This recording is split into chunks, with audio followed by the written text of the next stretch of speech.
At 6 o'clock in the morning, having skipped Novocherkassk, I was again approaching the village of Kadamovsky, where that night the headquarters of the 37th Army was located. But what was my surprise when I saw that the bridge over the river was blown up, and the army headquarters was no longer in the village. On the destroyed bridge, my lieutenant and I crossed the Kadamovskaya River on foot. On the southeastern outskirts of the village saw combat and transport vehicles of one division and the headquarters of the 49th Regiment, headed by the Chief of Staff of the regiment, Major M.Y. Yakushev, who used to work in the headquarters of our task force as a senior officer. He reported that the division without shells and vehicles without fuel. How did it happen, Comrade Yakushev, that you could not provide fuel not only for the division, but also for the regiment headquarters? I asked sternly. Yakushev looked tired, sunken cheeks and inflamed eyes spoke of more than one sleepless night.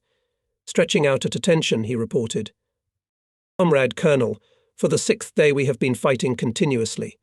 We are always being moved to where the enemy is breaking through the defence. Urgently organise the search for fuel in the village, in the MTS and collective farms. Intercept and stop all the vehicles that will appear. First of all, refuel the combat units.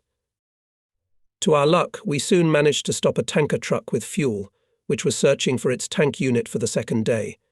Guardsmen refueled all the vehicles of the division and regimental headquarters. Immediately lead the column through the village of Markin. And then on the Shakhtinsky highway to Novocherkassk I ordered Yakushev. The cars of the division and regimental headquarters began to pull onto the road, and I and a lieutenant from the 43rd Regiment returned to my semi-truck. We also moved along the west bank of the Kadamovskaya River toward the village of Markin, watching Yakushev's column. When it was crossing to the western bank of the river, enemy planes began to circle over it, and a group of fascist tanks appeared from the southeastern outskirts of the town of Shakhty. It was heading in the direction of the village of Markin, towards Yakushev's column. On the road to Novocherkassk also moved enemy tanks. None of the guardsmen of Yakushev's column saw the enemy tanks. No one heard our signals warning of danger. There was no way to overcome steep ravines and swampy streams by car to warn Yakushev. To bypass the ravines on the Shakhtinskoye highway, it meant to run into a tank column of fascists, which was in full swing on Novocherkassk. What could be more offensive than to see and realize what threat was hanging over my comrades in arms and not be able to help them? Volodya, my dear, I said, addressing the lieutenant, as much as you have strength, run across the ravines in front of Yakushev, warn him. Tell him to turn around and move to the Melikovskaya crossing. You stay with Yakushev, and Grigoriev and I will try to overtake the tanks and warn Novocherkassk. The lieutenant jumped out of the back of a semi-truck and ran in front of the column of Katyusha. At that time it was attacked by dive bombers and began to disperse in the ravines. The movement slowed down. This allowed Volodya to run to Yakushev's car in time to warn him of the danger. The column turned around and quickly went back. Meanwhile, the enemy tanks, going to Novocherkassk, advanced far ahead. I knew that their appearance from this direction would be a complete surprise for the city. Parallel field roads at a distance of 1.5 kilometers from the fascist tanks. Overtaking them, we rushed to Novocherkassk. On the eastern outskirts of the city, in Kutunka, I met another division of the 49th Regiment, which after a night march stopped here for a rest. The division was ordered to meet enemy tanks with fire. We rushed on. We enter the city. Everything is still quiet in it. Our car stops at the building of the City Party Committee. I ran into the office of the secretary. At that time there was a meeting of the City Defense Committee, headed by the secretary of the City Committee, Alexei Kobylev. Fascist tanks are approaching the city from the east, I reported from the start. In a few minutes in Novocherkassk was announced alarm, sent guards to the bridge, put on alert parts of the garrison and militia units, led by Associate Professor of the Industrial Institute Ivan Rudenko. Novocherkassk had been preparing for a long time for defence. On its outskirts were built pillboxes, bunkers, dug trenches, anti-tank ditches, made and placed hedgehogs and concrete hollows. These works were carried out under the guidance of the Defence Committee of the City Party Committee, and the City Council. From 12 to 15,000 residents worked daily on the construction of defensive structures. By that time, evacuation of the population as well as plants, factories, educational institutions, hospitals was finished. In the city, from 125,000 inhabitants remained only 43,000. At the factory named after S.M. Budioni was organized production of mortars. Liquor factory produced bottles with flammable liquid. Even on July 20th, the front line was 35 to 40 kilometers away from Novocherkassk.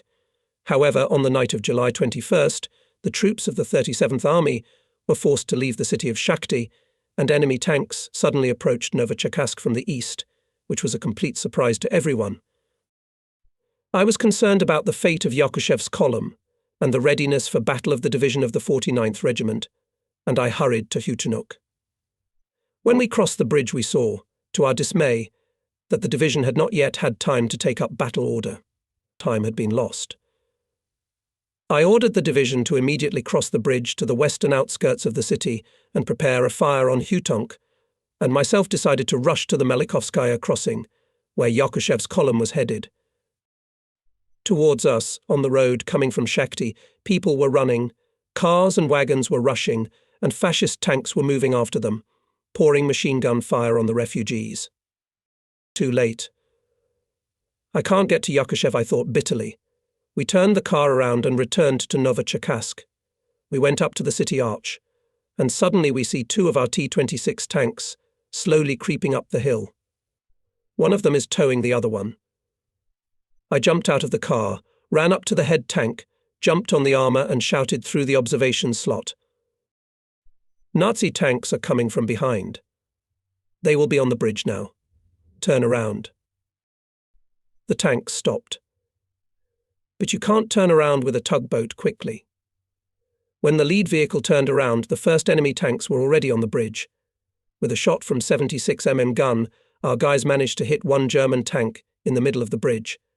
Then the second tank caught fire. By return fire, Hitlerites hit our faulty machine, which, having turned back the turret, fired at the enemy. Burning German tanks formed a traffic jam on the bridge. The tank column of fascists was stopped. It failed to break into Novocherkassk. By this time, on the northwestern outskirts of the city deployed two divisions of the 8th Guards Mortar Regiment, transferred the day before to Novocherkassk. The divisions are ready to open fire on the enemy located in Kutunka, reported to me the commander of the regiment, Lieutenant Colonel Lobanov, when I arrived at his observation post. Katyusha gave 2 divisional volleys. They were effective. The shells covered the enemy's manpower and equipment. After our salvos to the observation post of the commander of the 8 GMP arrived the commander of the artillery front, Major General I. Y. Juk, and the head of the Rostov fortification, Major General P. V. Cherniev. In the future, to the defense of Novocherkassk were connected and artillery units, which under the leadership of General Zhuk fired on the approaching enemy columns. In the defense of Novocherkassk took part and the division of the 49th Regiment, which from Kutunk managed to move to the western outskirts of Novocherkassk, the headquarters of the 49th Regiment and its other division, headed by Major Yakushev, crossed the Don near Melikovskaya.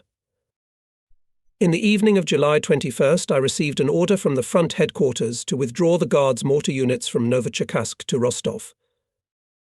And the fighting for Novocherkassk continued. Rifle and artillery units, militia units heroically defended every street, every house for more than 4 days. But forces were too unequal. July 25th, 1942, the city had to leave. So our way lay to Rostov. The 8th Guards Mortar Regiment was transferred to reinforce the units of the 56th Army. Artillery depot was to be relocated to the left bank of the Don, and the headquarters of the task force in the area of Michitinskaya. Before leaving for Rostov, I decided to stop by the farm Maly Mishkin. I wanted to make sure that the headquarters of the task force, the artillery depot and the mobile repair shop were evacuated. On the way to Maly Mishkin, I had to witness a rocket salvo of 2 combat installations. When I approached them, to my surprise, I saw that soldiers of my native 4th Guards Mortar Regiment were standing near the machines. The guardsmen were very happy about our unexpected meeting and surrounded me. I wondered how they found themselves here, in the troops of another front. The identification marks failed, answered the commander of the combat unit. On your vehicles are the same signs as on the vehicles of our regiment, the Roman 5. So we joined one of your columns during the withdrawal. Thanks to the military engineer of the 3rd rank for ordering to take us in tow. The further events were told to me by the chief of our PRM military engineer of the 3rd rank AFALP, Alfarov, who was also here. Worried and stammering a little, he reported that the group headquarters, the Akka and the artillery depot were evacuated, and the 2 combat vehicles of the 4th group, taken in tow near Belaya Kalitva, were delayed as they could not move on their own. On the march they were shelled by enemy planes. The bullets hit the cylinder heads and penetrated them. This caused a hydraulic shock in the cooling system, and the water squeezed out the technological plugs of the cylinder blocks. The engines had to be replaced, but there were no spare engines in the PMA. Overnight the block heads were repaired. It remained to caulk the technological holes, but for this it was necessary to remove the engines, otherwise it was impossible to get to them. When the fascist tanks approached Novocherkassk, Lieutenant Colonel Yves Zhukov ordered the PRM to urgently withdraw to Rostov, and there to cross the Don. Only 2 vehicles of the 4th Guards Mortar Regiment could not move on their own, and there was nothing to tow them. Alfarov gave the command to the calculations to prepare the combat units for detonation. But it's easy to say to blow up the machines, each of which in 8 to 10 seconds could bring down 16 deadly shells on the enemy's head. After all, this is a salvo of a whole gun division. Therefore, after thinking, Alfarov ordered to cut plugs to close the technological holes. Together with the faulty installations were left flyer and half-truck. The rest of the vehicles of the repair shop, headed by the Commissar's senior political officer F. Novosad, went to the Rostov crossing. Commanders of combat vehicles opened boxes with explosives and just in case prepared the rigs for detonation. But here the first plugs are ready. They began to try them on and adjust them, and then to hammer them in. The plugs had to be hammered in tight so that they would not let the engine water through. Finally, the last plug is inserted. Water is poured in, but one of the plugs is leaking water. The plug is hammered in, but it does not go any further. It hits the wall of the block. It is replaced with another one. Water is poured again. Its level in the radiator neck does not go down. Under the approving cheers, the driver starts the car. Alfarov gives the engine full speed, keeping an eye on the radiator neck. To the joy of all, the cork withstood the test. The same was repeated with the second car. Both guns on the command of Alfarov went out on the road and fired a salvo through Novocherkassk at the enemy tanks, down the mountainside to the city. And now, after the volleys were made, in front of me stood the fighting vehicles of the glorious 4th Guards Mortar Regiment. In this unit I had a lot of good friends, loyal comrades. I remembered one of the best officers of the regiment, the Assistant Chief of Staff Captain V.S. Arkhipov, Chief of Regimental Intelligence Major Nikolai Korolov, Division Commander Major Borisov Chukov-Suvorov. Boris was an amazing man, brave, resourceful, strong-willed, energetic. His optimism never left him. He found a heartfelt word for everyone. Chukov-Suvorov was not only one of the best division commanders, but also a fiery agitator, an inspired poet. Later I learned from friends' letters that after Lt. Col. N.V. Vorobyov, the regiment was commanded by I. N. Radchenko, and R.R. Vasilich became Chief of Staff of Zubanov's task force. I was pleased to learn that for the battles of Stalingrad 4 GMP was awarded the Order of Lenin. After all, I formed this regiment, commanded it when it gave the first volleys near Dikanka, and participated in many battles on the southwestern front. During the fighting at Stalingrad over the 4th Guards Mortar Regiment took patronage of the Komsomol and workers of Novosibirsk. In the organization of this patronage played a big role former Komsomol members of the city Borisov Chukov-Suvorov and Nikolai Korolov. They were in Novosibirsk hospital after being wounded. And having recovered, spoke before the workers of factories and youth, told about the military affairs of their regiment, about the battles of Stalingrad. That's when Novosibirsk Regional Party Committee and Regional Komsomol Committee decided to take patronage over the 4th Red Banner Guards Mortar Regiment. Fulfilling this decision, Novosibirsk citizens during the Battle of Stalingrad sent 138 volunteer communists to the regiment. They brought half-fur coats, valenki and other warm clothes, as well as many gifts from the workers of the city and region. The delegation of the city was headed by a prominent artist of Siberia VV, Titkov. The artist did not return to Novosibirsk, but stayed in the regiment. It was a fearless man. He did not miss an opportunity in the heat of battle to make sketches of his future paintings. In 1944, when the regiment was under repair near Moscow, he was given 24 combat vehicles with the inscription Novosibirsk Komsomolets. It was a gift from the workers and Komsomol members of Novosibirsk and the region.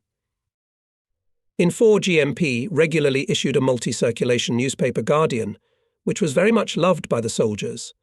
One of its most active military correspondents was Major Boris Ovchakov-Suvorov. His passionate patriotic poems appeared in almost every issue of the regimental newspaper.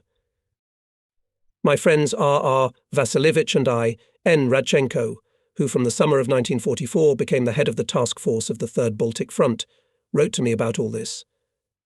The threat loomed over Rostov.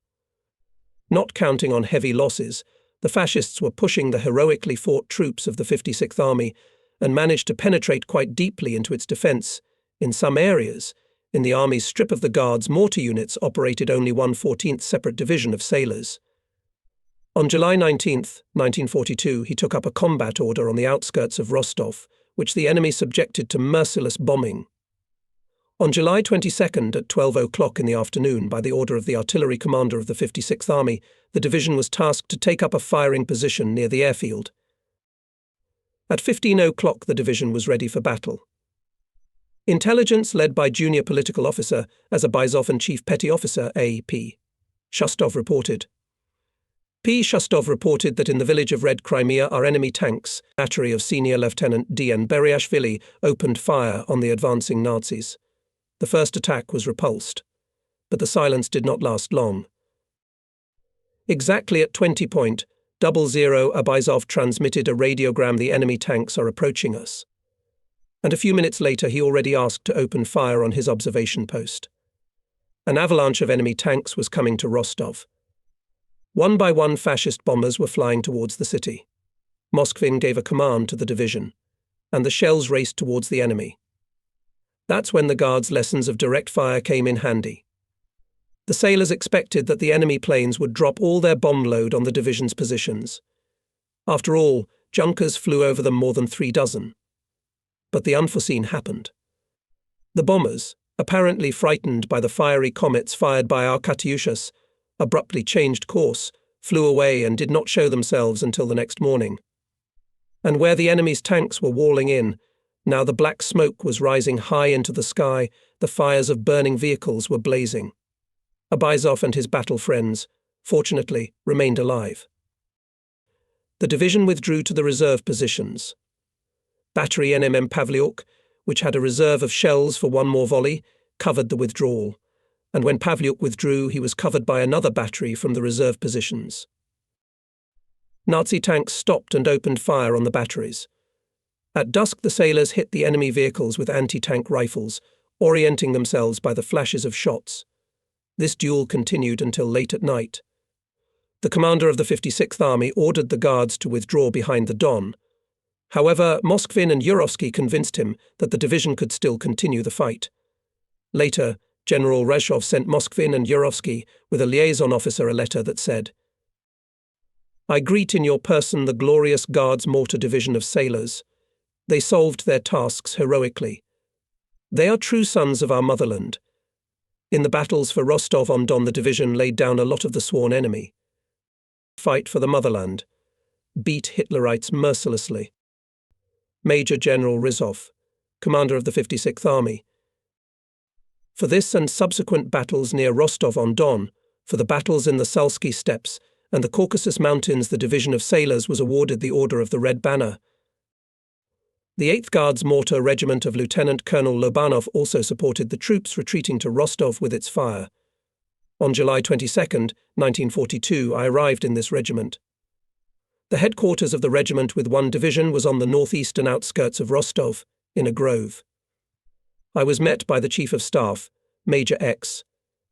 A. Makarian, a tall, swarthy officer with the Order of the Red Star on his faded uniform. He graduated from the Tbilisi Artillery School in 1931. In the same year, he became a communist. Makarian received his baptism of fire in the battles with the Japanese invaders at Lake Khasan. I had no time to look around, as fascist airplanes flew into the grove where we were. Guardsmen had not yet dug slots and ramps for fighting vehicles, and we were all, of course, in great danger. Junkers with a raw dive over the location of the headquarters of the regiment and division. From the very first days of the war, one had to be under bombardment, under artillery and mortar fire more than once. It would seem that it was time to get used to it, but it is impossible to get used to it. Who claims that he is used to it, that he does not know the feeling of fear, crooked soul. Everyone can have fear, regardless of ranks and titles. The main thing is to be able to overcome it. There was a piercing whistle, which made everyone standing on the ground and pressed as tightly as possible. Someone fell on top of me, sprawled out. Someone was thrown back by the blast wave. The thought flashed through my mind. Raising my heavy head, I recognized Major Makarian. "Are you wounded?" "Lie down, Comrade Colonel." "I'm all right," he answered calmly. The raid was over. We were all covered with earth, thrown by the force of the explosion from the closest crater. It was noisy in our ears. We stood up, shook ourselves off, and were humanly happy that we were unharmed. "And yet what happened to you?" I asked Makarian. "Comrade Colonel," he said, somewhat embarrassed, "if we did not have time to dig trenches, our duty is to cover our commander with our chests." I firmly shook hands with the major.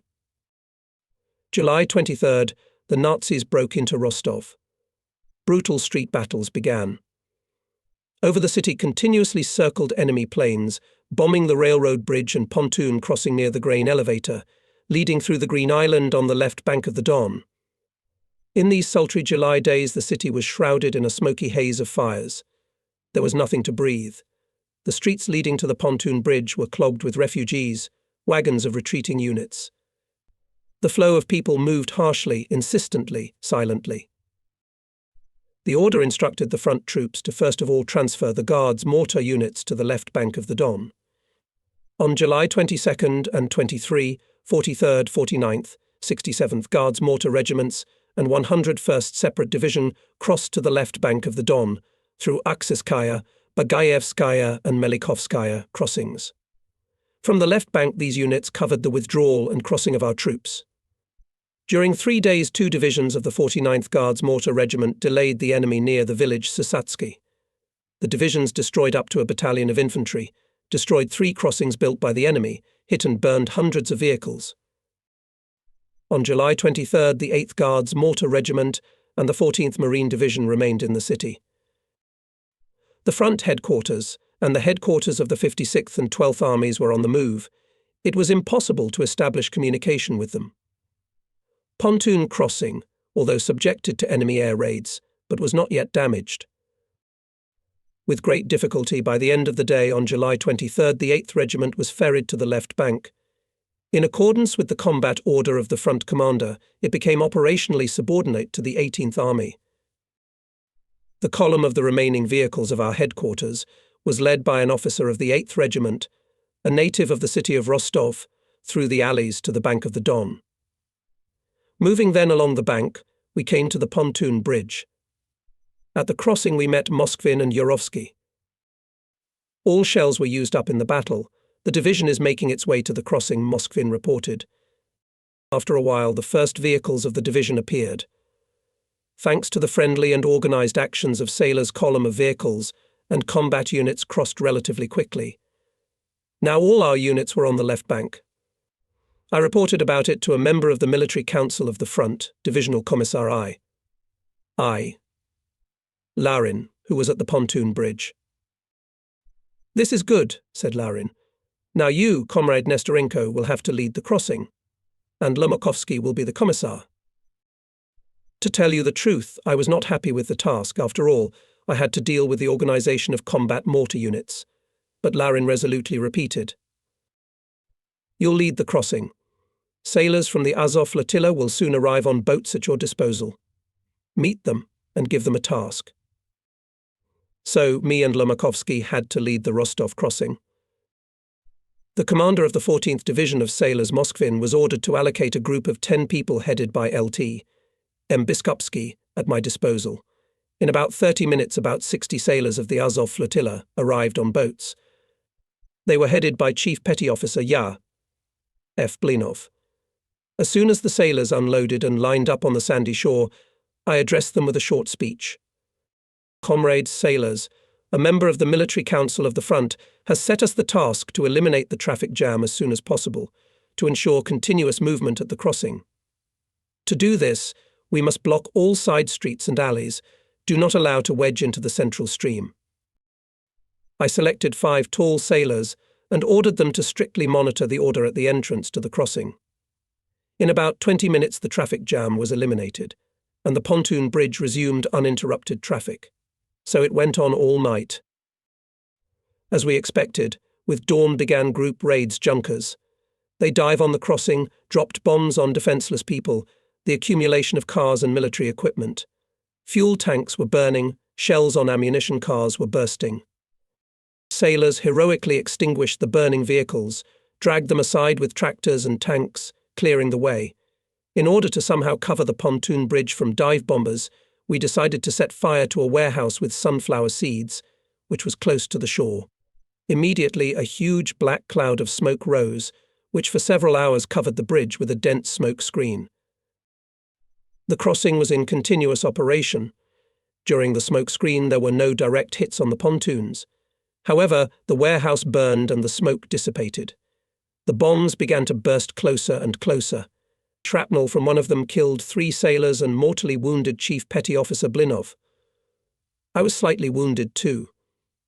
A bomb fragment broke my index finger on my right hand and split my cheekbone. On the bridge again formed a traffic jam. The road was blocked by a flaming Z5 truck. We decided to push it aside with a tank, but it was not so easy. As soon as the tank hit the burning car, its engine suddenly stopped. The tanker was confused and did not know what to do. Sailors came to his aid. They helped him with advice and deeds. Finally, the tank backed up. Then it moved forward with a rapid jerk, rammed the car, dragged it to the side. All that was left of the burning truck, the sailors extinguished. The crossing resumed. Severely wounded Chief Petty Officer Ya. F. Blinov asked Lieutenant Biskupski to call me. I approached him.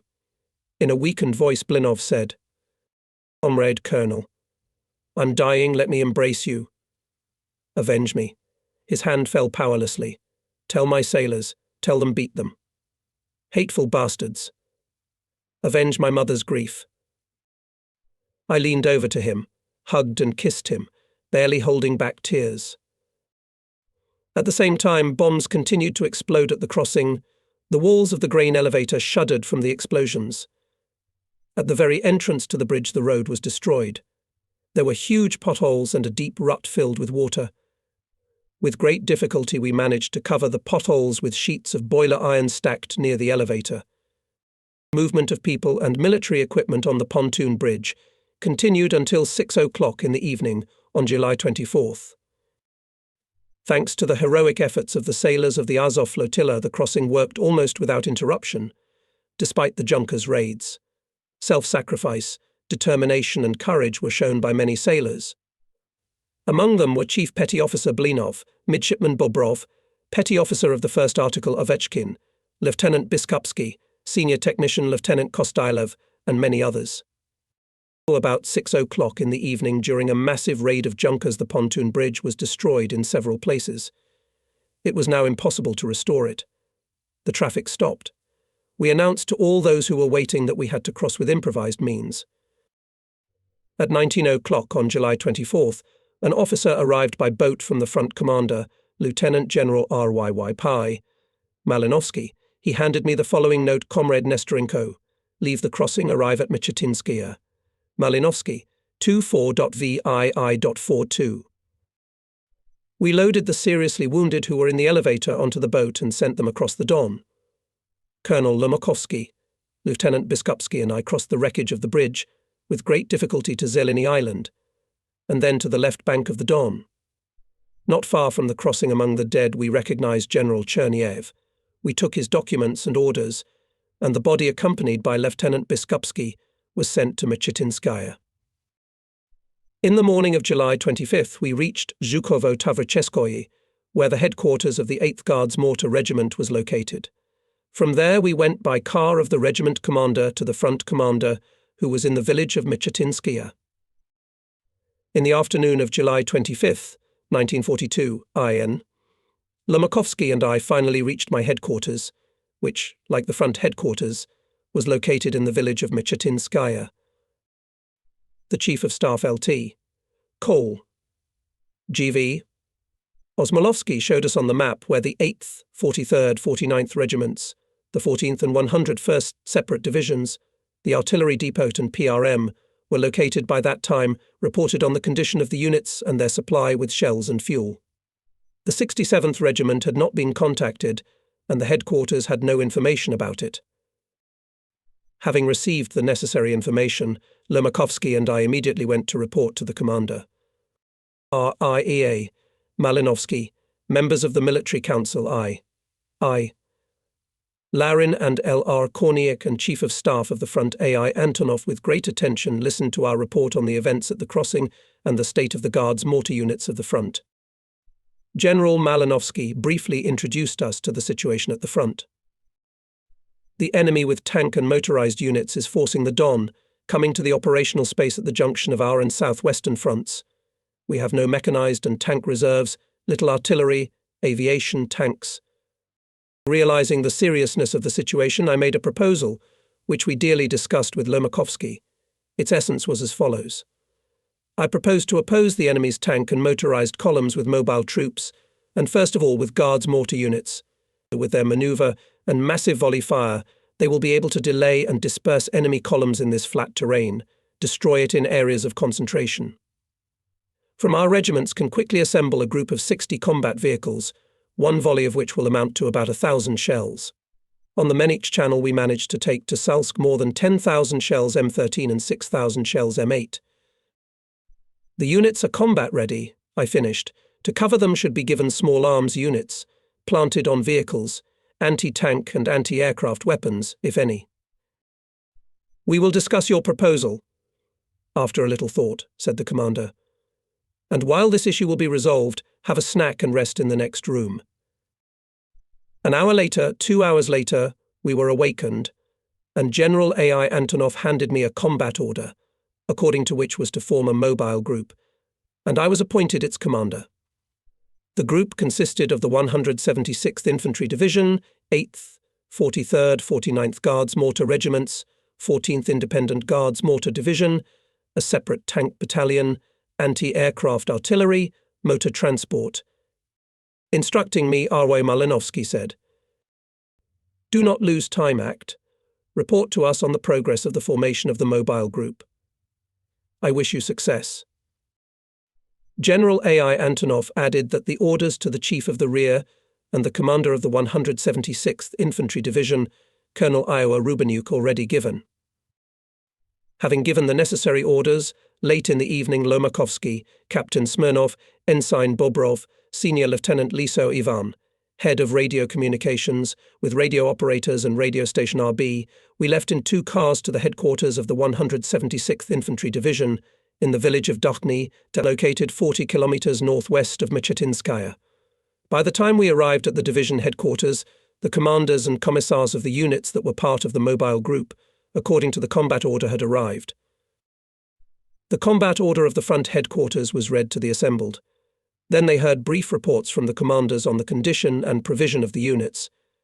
These reports were also necessary for mutual acquaintance of commanders, which contributed to better interaction in battle. In setting the task, I emphasized that the commanders are required to take initiative and selfless action, mutual aid, continuous communication between the units and the division headquarters. To facilitate the management of motorized convoys on the march and in battle, I demanded that by morning on the sides of all vehicles was applied a single conventional identification sign, the Roman 5, that is, the same sign that had all the Guards mortar units of our front. Then, in the dynamics of the battle, it helped us a lot. The functions of the headquarters of the Mobile Group was to perform the headquarters of the 176th Rifle Division. I appointed as my deputy the commander of this division, Colonel Rubaniuk. During the short July night, we had to put on cars 2 rifle regiments of the division and support services, to complete with vehicles artillery regiment of the division. At 2:00 in the morning of July 26th, we reported to the front headquarters that the 8th, 49th GMP, 14th OGMDM, and 2 anti-aircraft divisions were concentrated in the areas indicated to them. 2 rifle regiments were put on vehicles. A few minutes later, in response to the radio received an order, the Mobile Group immediately go on the route Mechetinskaya, Tilina, Salsk, Proletarskaya. Cover the crossing of the Menik Channel in the area of Proletarskaya. On the right wing of the front, there was a very difficult situation. The enemy managed to force the Don in several places. His tanks and mechanized columns were moving rapidly in the direction of Bolshaya Orlovka, Budnovskaya, Proletarskaya. It created a threat to the rear and headquarters of the Southern Front, the rear and headquarters of the 9th Army. Fulfilling the order, the Mobile Group, consisting of 2 rifle regiments on vehicles, 2 regiments and 1 division of the SMH, Art Regiment of the division and 2 anti-aircraft divisions at 6 a.m. on July 26, 1942, took the specified route. There was a heavy march ahead. The enemy had absolute dominance in the air. To reduce losses from air raids, we moved on several parallel roads, keeping the distance between the vehicles. Despite the frequent massive raids, the Mobile Group, covered by the fire of anti-aircraft divisions, by the end of the day on July 26th, crossed the Menik Canal, passed the village of Proletarskaya, and came to the line of farms Privolny, Polivanov, Donskoy. Sent in the direction of Budnovskaya village and Beketny farm 2 advanced detachments by the morning of July 27th, engaged in a battle with the enemy reconnaissance and vanguards. The movement of the enemy vanguards was stopped. Our reconnaissance established the concentration of tanks and motorized infantry of the enemy in the gullies and forest landings southeast of the village Budnovskaya and south of the farm Beketny. It was clear that at dawn the Germans would go on the offensive. Having specified on maps the places of concentration of Hitlerites, we decided to give a massive volley before dawn. In order to realize this sudden attack, the firing positions of the Katyushas had to be located on the line of our guard.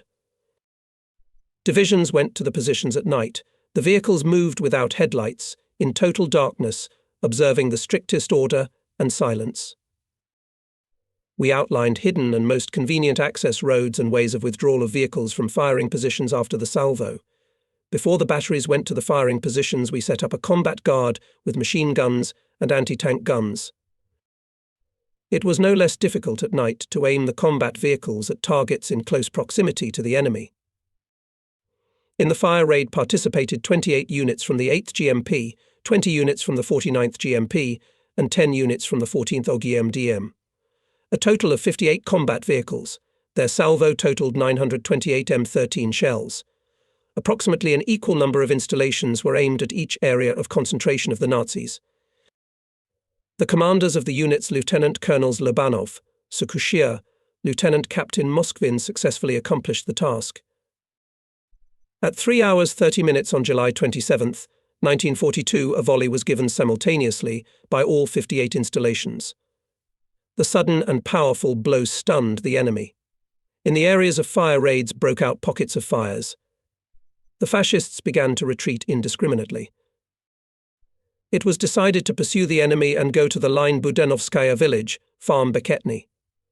The results of the fire raid and their decision were reported to the front headquarters. But in response they received the following order: suspend the pursuit. To cover the crossing near Proletarskaya, leave a reinforced battalion.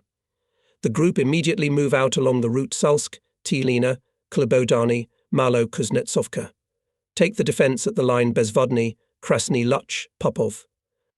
This meant that the Mobile Group had to urgently return to the area of Mechetinskaya. As it turned out later, in the morning of July 27th, the enemy with large tank and mechanized forces threw back the units of the 37th Army, defending the crossing of the Menik River in the area of Visly, forced the Menik Channel and developed the offensive in the direction of Mechetinskaya, Selina, again creating a threat to the rear and the headquarters of the front. Therefore, the front command decided to close the gap between the 12th and 37th Armies at the line of Novo-Kuznetsovka, Popov. To do this, the mobile group had to make a return 120-kilometer march and reach the specified boundary. In order to gain time and to ensure the exit of parts of the mobile group on the defence line, we decided to send forward the 14th Division of AP Moskvin and 58th Division of VD Sidorov with reinforcement as a covering detachment. ED Sidorov with reinforced reconnaissance. They were assigned the task of volley fire divisions to delay the advance of the enemy. The reconnaissance sent from the divisions by the end of the day on July 28th established that the defence line indicated in the combat order of the front headquarters was occupied by the enemy. 10 tanks and 15 vehicles were found in Novo-Kuznetsovka, about 20 tanks and 20 to 25 vehicles with infantry in Popov. By battery volleys from open positions by direct fire, further advance of tanks and infantry of the enemy to the south was stopped. Here is what P. Moskvin told about this battle. Intelligence reported that a column of enemy tanks and motorized infantry was moving along the road. We chose a position at the bend of the road so that our batteries could simultaneously fire on the enemy column. Motorcyclists appeared, followed by cars and tanks. At a signal, all the batteries opened fire. The column was covered with battery volleys to its full depth. Shot down and smoking cars stopped on them as if blind tanks swooped down on them, crushed them under themselves and caught fire. The surviving fascists ran out of the clouds of smoke and dust. In the smoking column of the enemy, suddenly there were 2 powerful explosions. Perhaps it exploded fuel tanks or cars with ammunition. Further movement of the enemy along this road was suspended. In the same way, Katyusha divisions stopped enemy columns on other roads. The actions of the 14th and 58th Divisions allowed our mobile group to reach the line Malo-Kuznetsovka, Novostroyka, and during July 29th, to hold off the enemy onslaught. During this day, the Guards divisions replenished the stock of shells, and the regiments of the division pulled up the lagging units. At 19 o'clock, Moskvin reported that the enemy column of up to 40 tanks was moving to Myshatinskaya. A volley was fired at the column. 5 tanks went up in flames. The rest withdrew in the northwestern direction. On July 30th, as soon as the sun rose and the fog cleared, fascist planes appeared in the air. They circled over our fighting orders, dive-bombed and bombed. 2 dive bombers were shot down by the friendly fire of anti-aircraft divisions. This forced the enemy planes to fly at high altitudes. The effectiveness of bombing sharply decreased. Frontal attacks of the enemy stopped, but his tanks went to bypass our flanks. On July 30th, about 30 enemy tanks from the west approached Myshatinskaya. Units of the 18th Army began to withdraw to the south. For us, there was a threat of encirclement. We made a decision with the onset of darkness to withdraw and take the defence at the line Kloborobny, Klobodany, Mikhailovka, 14th and 58th Divisions to cover the left flank, 49th Regiment the right flank, 2 divisions of the 8th Regiment to cover the withdrawal from the front. At night, an officer arrived from the front headquarters with an order from the commander about the withdrawal of our mobile group to a new line of defence, exactly on the one we had outlined. And although we now had the right to withdraw, the mood was anxious. It rained all night, the dirt roads were soaked, and our motorized convoys could not move. Fortunately, in the morning the rain stopped, a fresh steppe breeze blew, and the roads began to dry up. The engines began to hum. Individual vehicles began to move, though with difficulty, and then the whole column. However, by dawn the rifle regiments of the division did not have time to occupy the defence line. In the air again appeared enemy planes, and on the flanks groups of fascist tanks. They were moving from Igolikskaya to Tisalina. Katyusha salvos rang out. Guards mortar divisions, covering the flanks, entered the battle. Bravely, clearly, decisively acted division of sailors. The commander of the division, Lieutenant Captain A.P. Moskvin, and Commissar Battalion Commissar E.Y. Yurovsky had some amazing intuition. They perfectly felt the situation and the rhythm of the battle. The battery commanders of this remarkable division, N.M. Pavliuk, D.N. Beryashvili, Afeti, Spoyev, acted skillfully and boldly. In the division was perfectly organized mobile reconnaissance, fast, good camouflage. Hiding in ravines, gullies, bushes, corn or sunflower fields, at the right moment the combat units jumped out into the open, direct fire volleys and immediately went into hiding. Moskvin applied his own way of correcting fire, which soon became the property of other divisions. One day, driving up to the firing position of the 14th Division, I saw such a picture. At the left flank fighting vehicle the truss was raised to the ground, and on the very top of the rails, putting a tarpaulin cover under himself, sat Moskvin.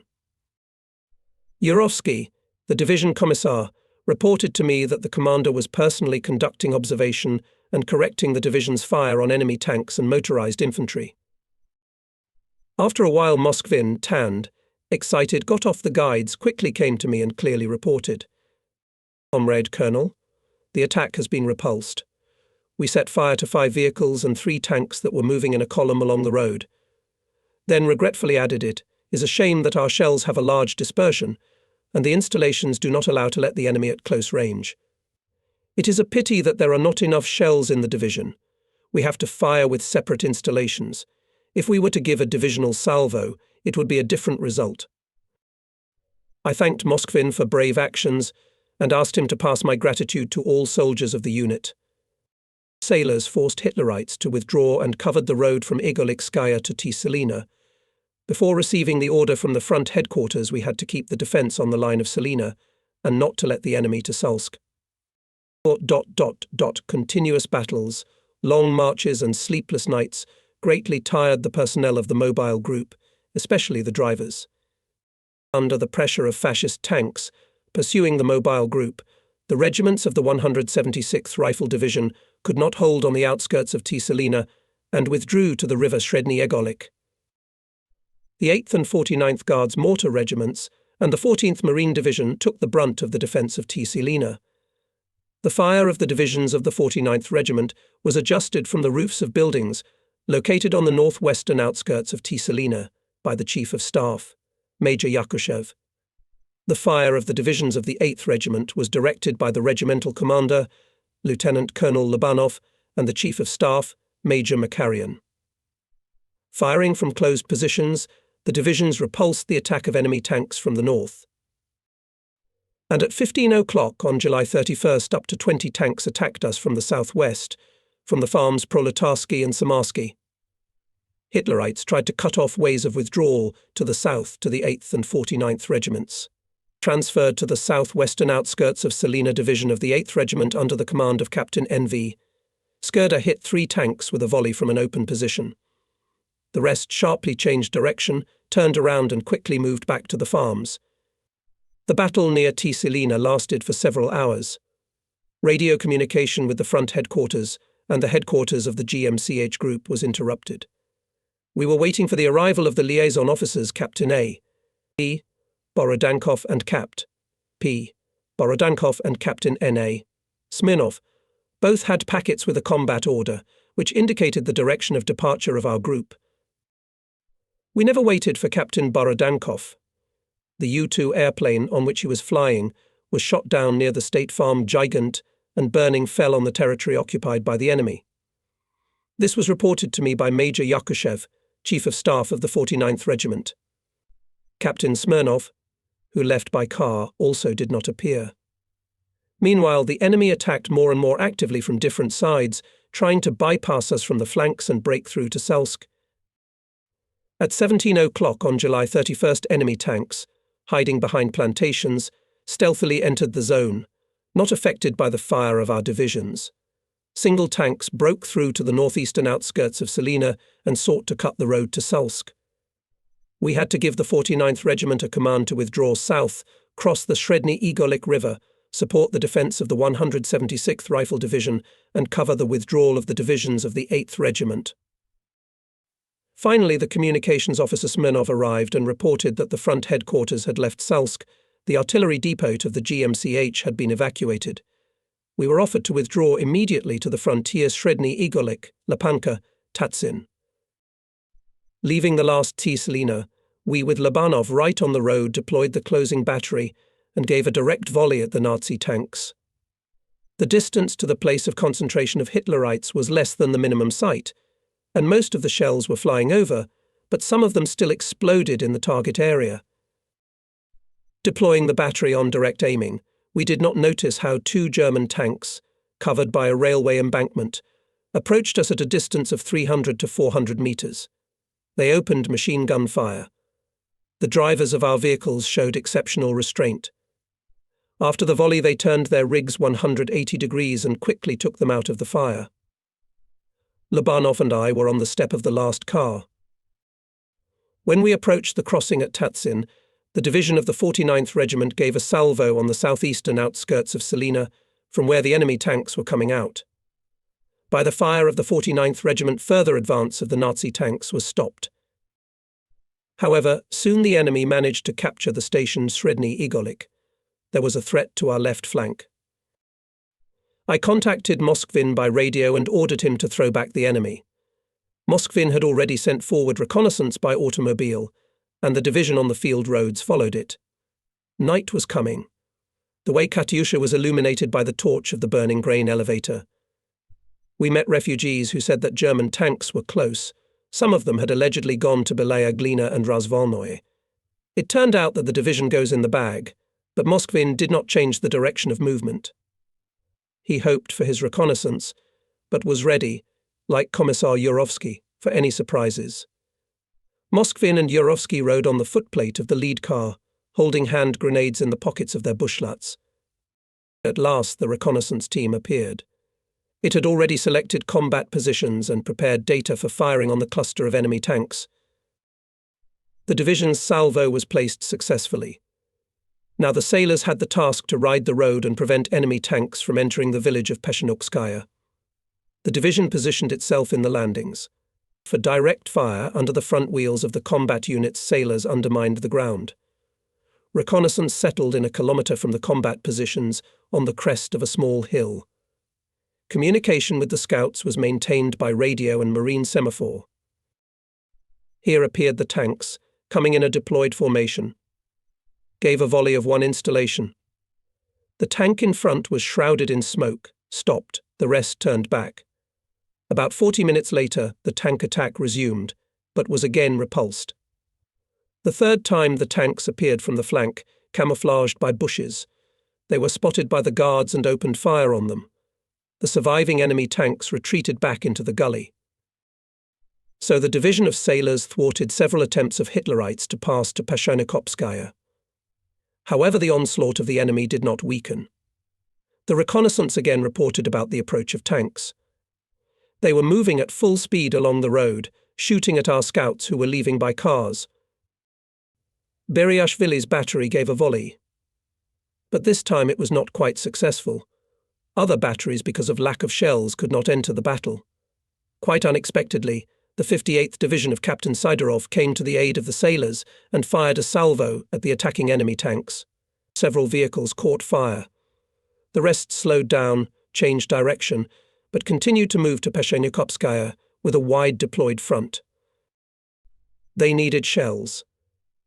A platoon of ammunition was sent to Razvolnoye for them.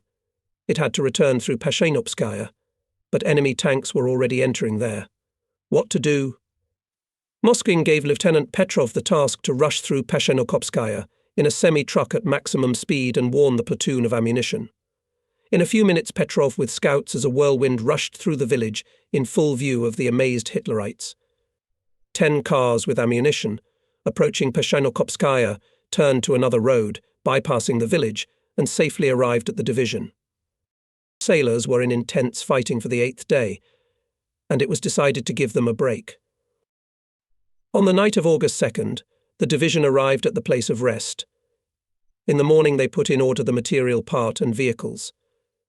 And a little later the commander and the commissar of the division gathered the guardsmen to talk about the past battles, to point out the shortcomings in the actions of the batteries, to note those who had distinguished themselves. The names of junior sergeants N.K., Glinin, I.A., Drankov, Red Fleet I, Isaev, who had repeatedly brought their units to direct fire under fierce artillery fire and enemy bombing, were mentioned. Sergeant V.F. Rosokin, Red Fleet gunner PD Shadrinov and loader PT. Anpilov took out from under fire several vehicles, including the combat unit. At the same time, Anpilov hit a German tank with an anti-tank gun.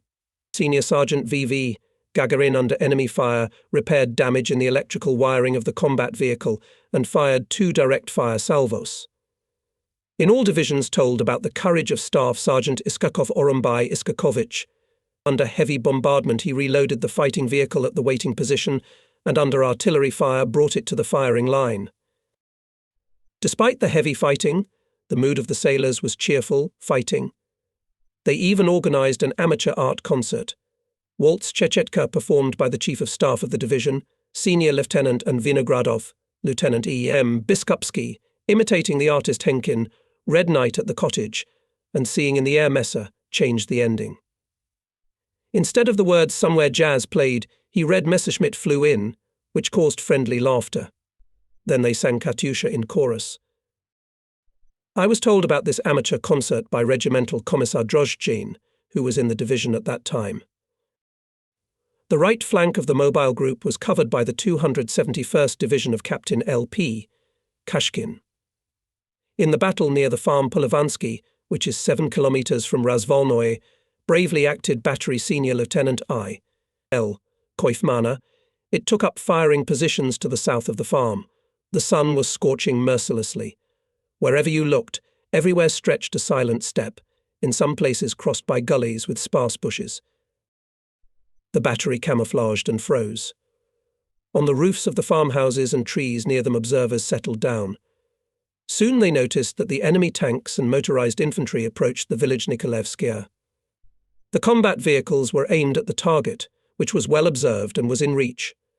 At the command of the battery commander, the units fired a salvo at the enemy. Columns of black smoke rose into the white-hot sky, and in a few minutes groups of tanks began to come out of the village and descend into the gully. Obviously, the fascists decided to secretly approach the battery and attack it. This detour maneuver was first noticed by Guards Private Levin. He shouted, "The tanks are bypassing us from behind. They are coming out of the gully." The battery commander ordered the flank gun to turn towards the tanks. To reduce the angle of aim, the machine ran its rear wheels on the sloping slope of the mound. This maneuver was quickly and clearly performed by Lieutenant Alexei Bartanev and the commander of the fighting vehicle Smirnov with his crew. The tanks noticed the movement on the battery and sharply increased their speed. Having turned in a line conducting gun and machine gun fire, they went on the attack. Mortally wounded fell Lieutenant Bartanev, was wounded and gun commander Smirnov. When the nearest tank was about 200 meters away, Guardsman Ozhanov, Kuznetsov, Suprinov, Kilik, driver Fomin opened direct fire. 16 shells exploded. Tanks were shrouded in smoke. 2 of them stopped, the rest quickly turned around, and at high speed withdrew to the beam. There were no more attacks. After the battle, in the twilight of the passing day, Guards buried Alyosha Bartanev, and he was only 19. During these battles, the interaction of the Guards' mortar divisions, artillery and rifle units acquired new forms. For example, a combat group consisting of the 269th Division of the 49th GMP, anti-aircraft and anti-tank batteries, and a company of motorized infantry was formed. This group was headed by the commander of the 269th GMD, Captain P.P. Puzik. Maneuverable and powerful in fire, this combat group in the battles near Peshinokopskaya and Belaya Glina repulsed several enemy attacks, destroyed more than 15 tanks and about 35 vehicles. Skillfully combining the fire of the GMCH division with the fire of anti-tank and anti-aircraft batteries, Puzik's group inflicted great damage to the enemy. The salvo fire of the batteries of the SMF division disorganized the attacking tanks and destroyed the Hitlerites' motorized infantry, and the direct fire of the anti-tank and anti-aircraft batteries on the close approaches hit single tanks that tried to attack the group's fighting order.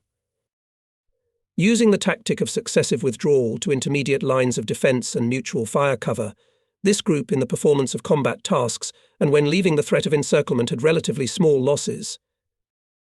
Here it is impossible not to say that in the middle of July, reflecting the attempts of the Germans to cross the Seversky Donets near Kamensk, the 269th Division, led by Captain Puzik, for 3 days held back the fierce onslaught of the enemy. Combat calculations of the division hit and set on fire about 200 vehicles, 15 tanks.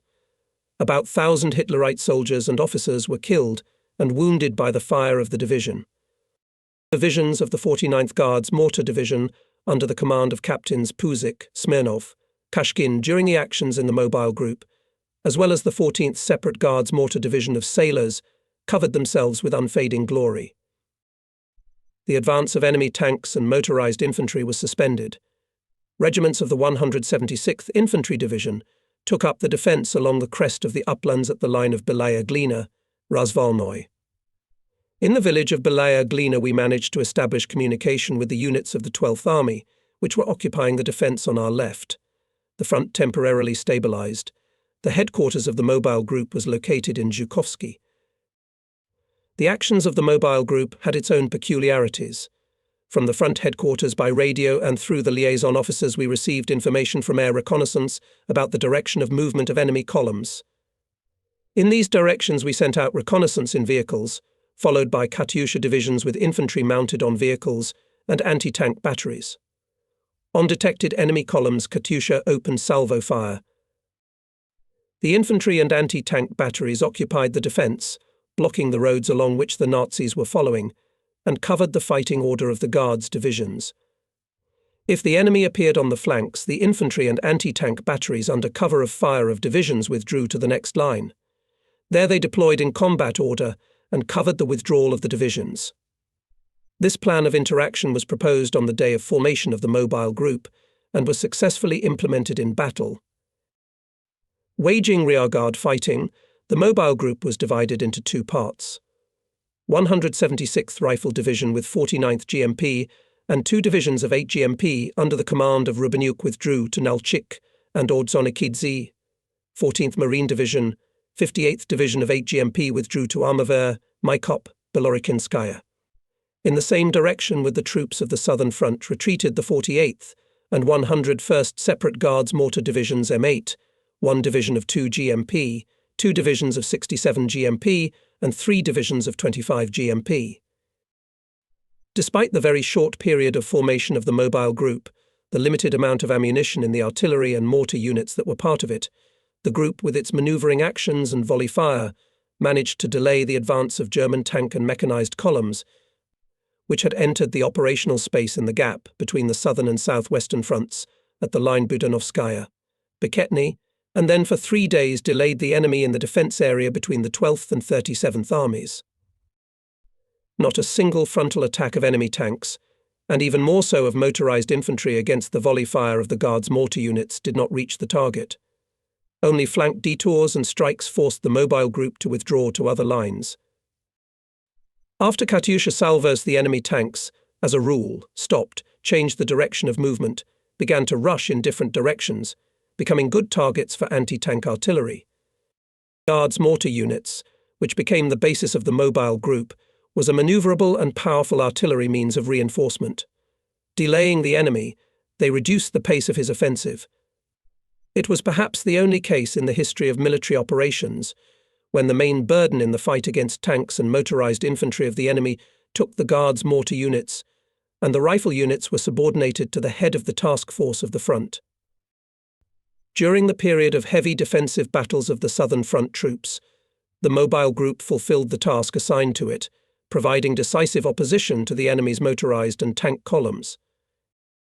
From July 25th to August 2nd, 1942, when I headed the Mobile Group with Colonel I.A. Rubaniuk and Regimental Commissar I.N. Lomakovsky, the staff of the front's GMCH operative group, headed by Lieutenant Colonel G.V. Osmolovsky, and a member of the military council of the group, Regimental Commissar M.I. Drozhajain were at the front's VPU and led the Guards mortar units that were not part of the Mobile Group. These were the 43rd and 67th Guards mortar regiments, 101st and 48th separate divisions, and Division 2 GMP of the Southern Front, 25th, 18th, and 19th GMP of the North Caucasus Front. The headquarters of the task force kept in touch with the units, monitored their combat operations, took care of supplying the units with shells and fuel.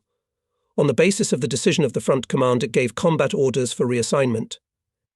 In the course of combat operations, the Guard's mortar units were constantly being transferred from one section of the front to another, more responsible.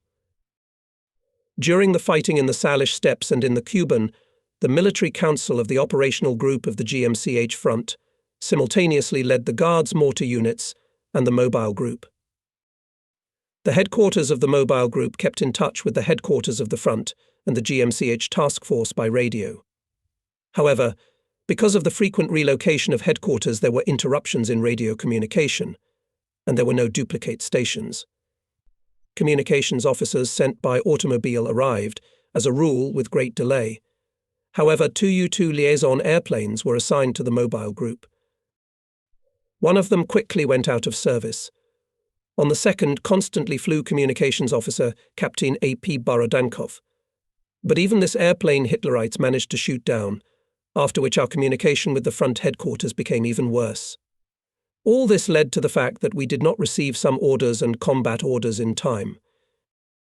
So, for example, that on the basis of the decision of the Stavka of July 28, 1942, the Southern and North Caucasus fronts were transformed into one North Caucasus front, and that Marshal of the Soviet Union S.M. Budyonny was appointed commander of this front, and Lieutenant General R.Y. Wiley Date, Malinovsky and Colonel General Y.T. Cherevichenko became his deputies. We learned only in the evening of August 2nd. That's when the great role of communications officers became especially clear to me. A liaison officer in battle is not just a responsible messenger who is tasked to deliver a combat order or report by a certain date.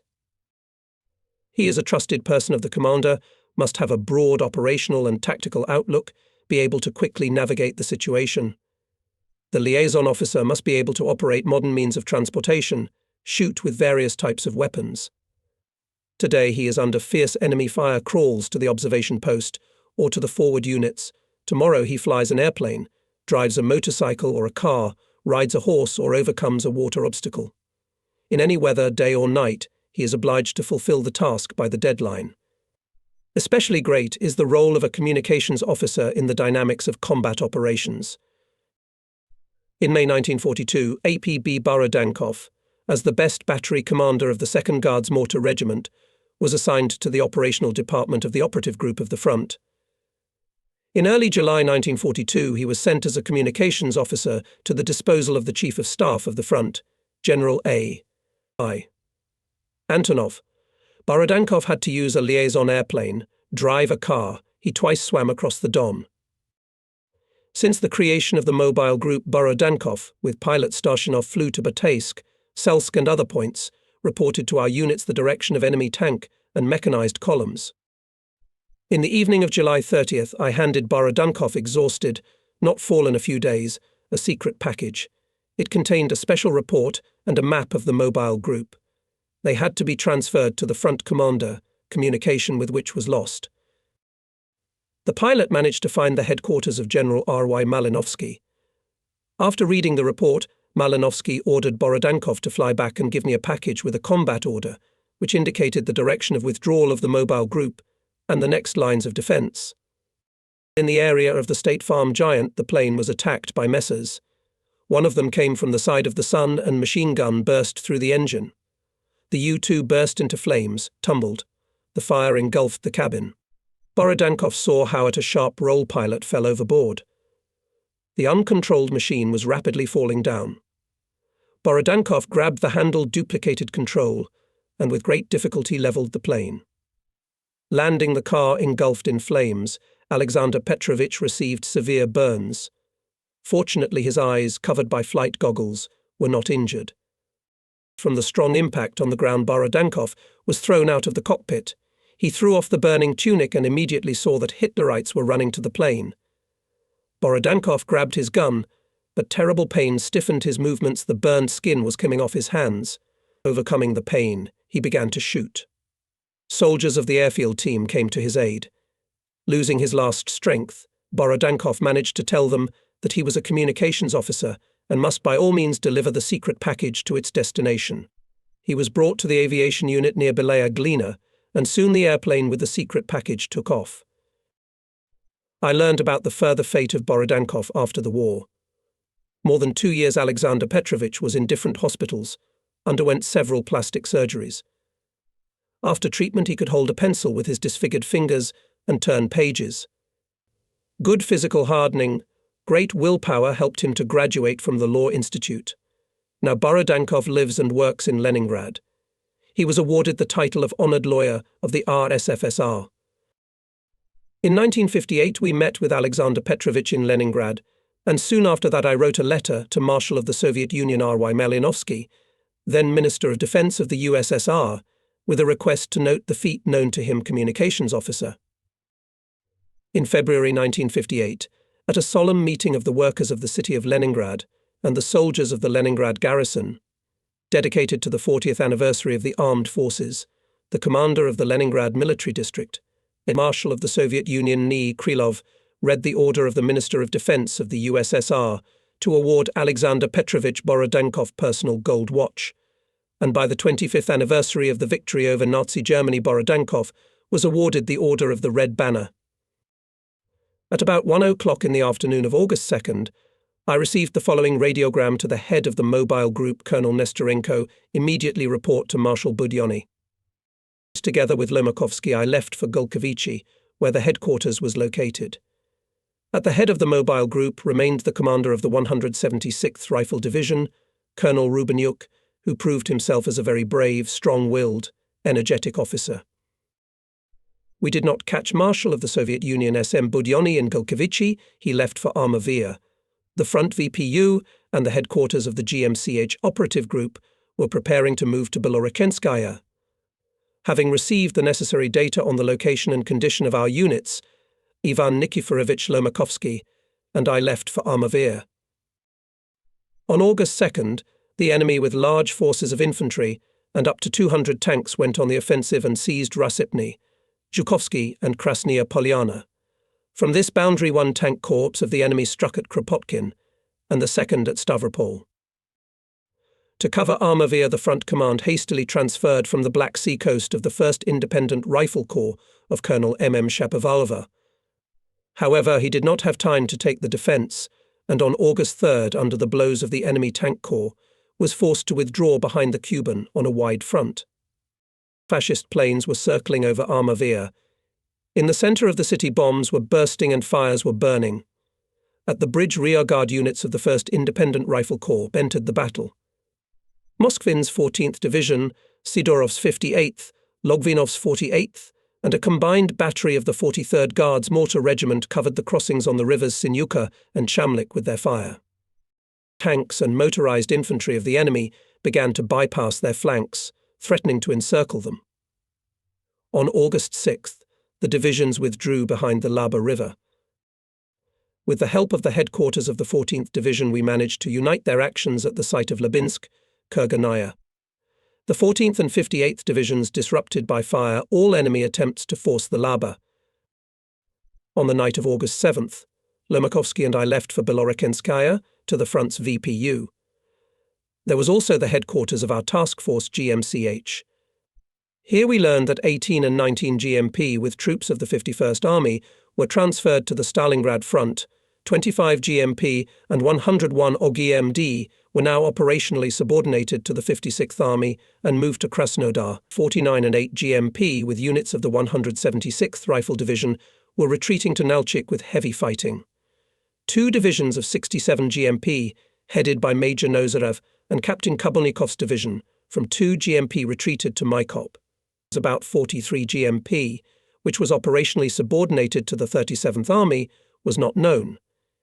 In Belorekenskaya we met with R.Y. Malinovsky, reported to him about the state of our units and our combat orders. As always, Rodion Yakovlevich calmly and attentively listened to us and recommended to leave for Maikop to strengthen the defence of this very important direction with Guards mortar divisions. In his headquarters we urgently formalised the order, orally given in Labinsk, and left for Maikop. In the order, the Guards mortar units were given a completely independent task to keep the defence, to cover the withdrawal of our troops to Maikop and to fight with enemy tanks. On the section of the front from Kurganaya to Labinsk was heavy defensive fighting 40th Mechanized Brigade. It occupied the defence on a wide front having an extremely weak artillery reinforcement. In the direction of Maykop, units of the 18th and 12th Armies were retreating. These were small groups without artillery and anti-tank means.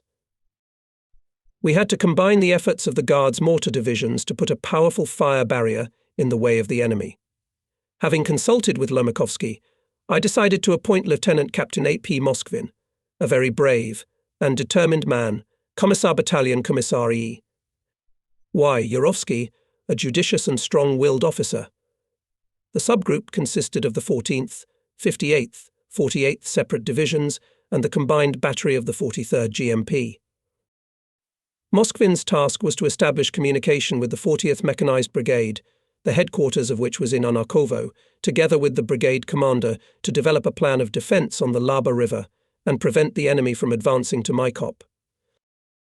In Maykop, we looked for the commander of the 67th GMP, Major A.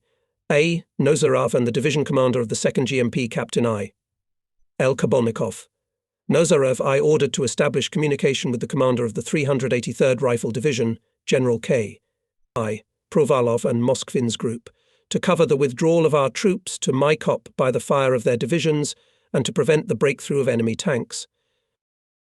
On the night of August 8th, we arrived in Belorekenskaya at our headquarters. The VPU of the front and the headquarters of the task force were preparing to move to Kadyshenskaya. After familiarizing ourselves with the reports from the 25th Regiment and 101st Division, the artillery depot and PRM, exhausted by continuous travel and sleepless nights, we lay down to rest. Despite the infernal fatigue, I could not sleep. I was overcome by anxious thoughts. The commanders of the 25th Regiment and 101st Division reported that near Krasnodar, since August 6th, heavy fighting with enemy tanks. And although the small divisions of the 56th Army and the fighters of the Krasnodar detachment of the People's Militia heroically reflect the onslaught of the enemy, the situation there remains difficult.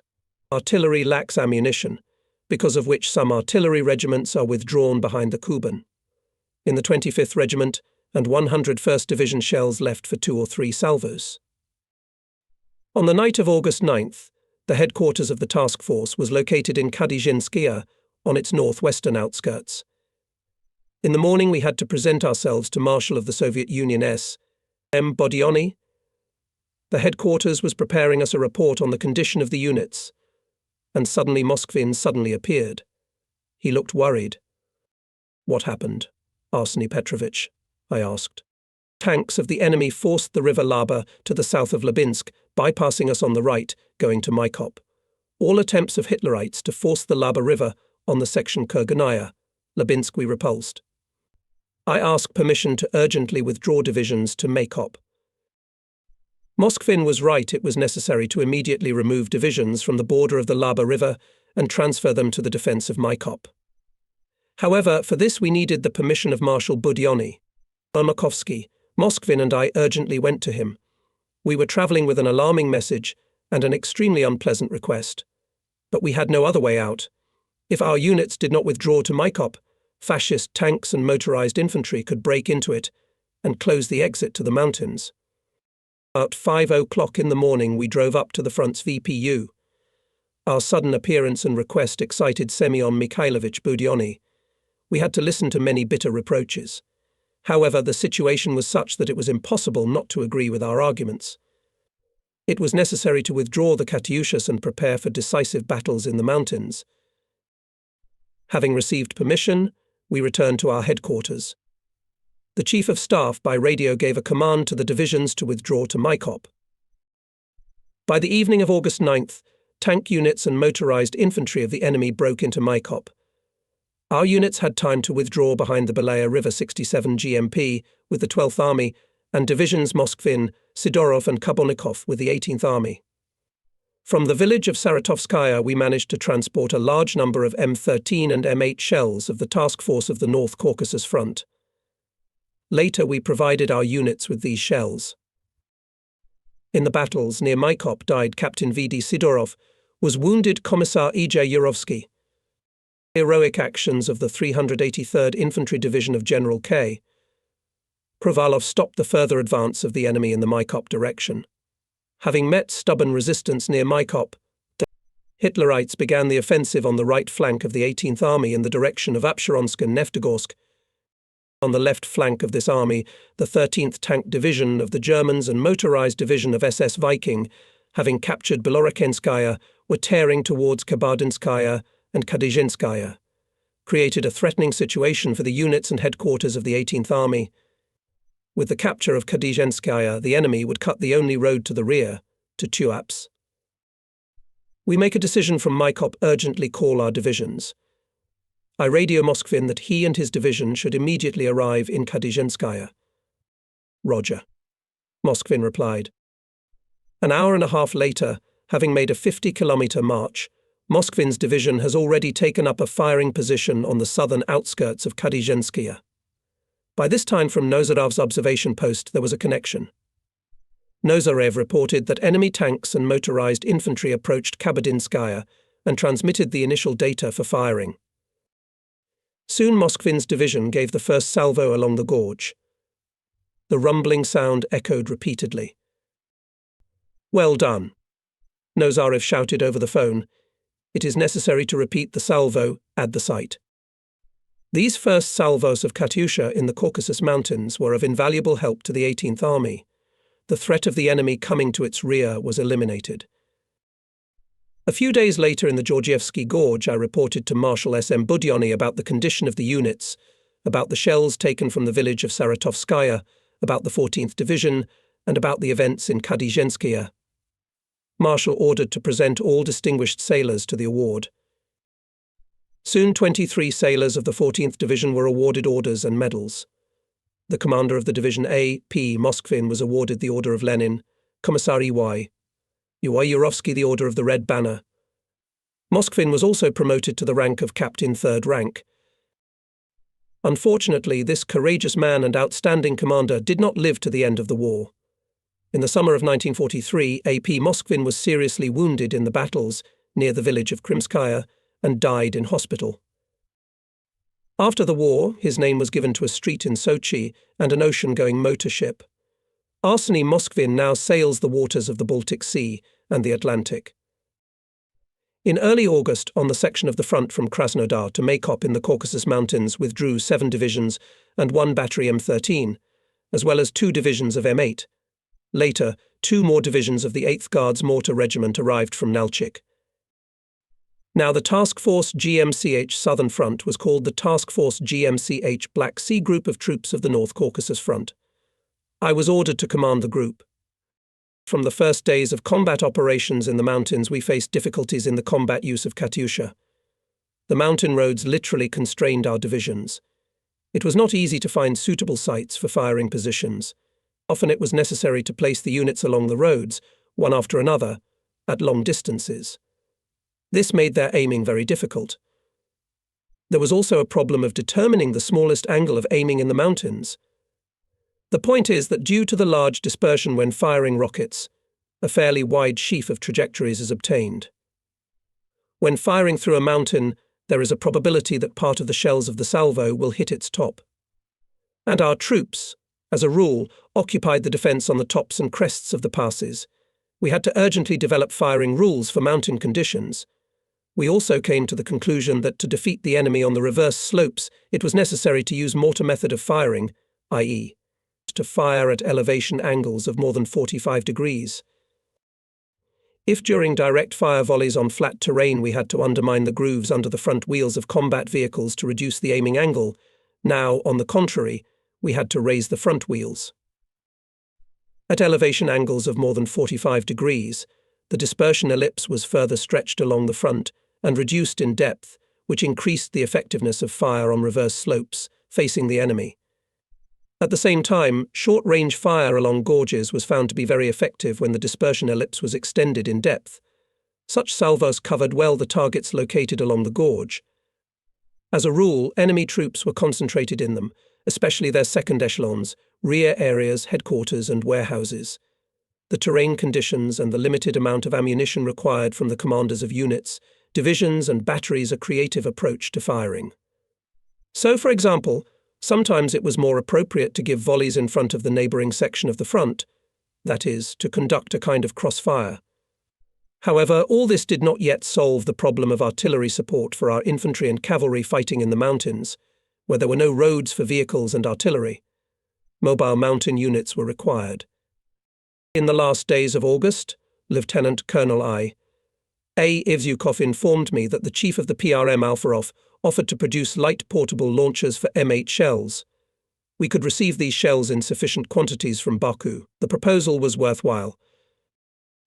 Soon after awarding the sailors of the 14th Division, I told them about the idea of creating mountain Katyushas. If you find good inventors and rationalizers, I said, we will create such installations by our own efforts. Before I could finish, voices were heard. We have such comrades.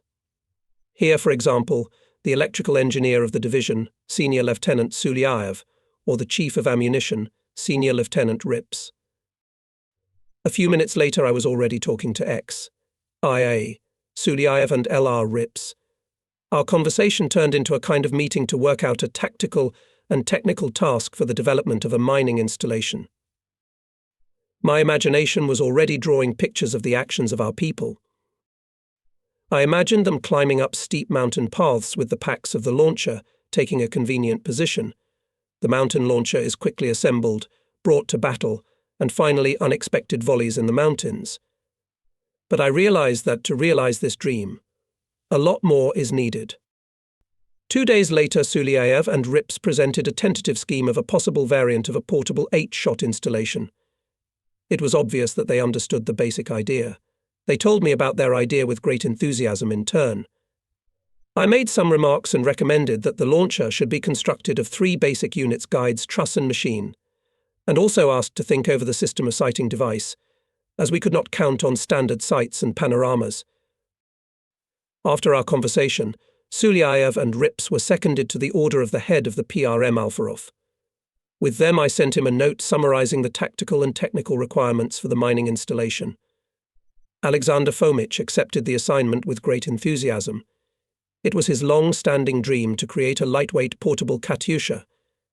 He actually took on the responsibilities of the leading designer for the creation of a new type of weapon and the head of all work related to its production and firing tests.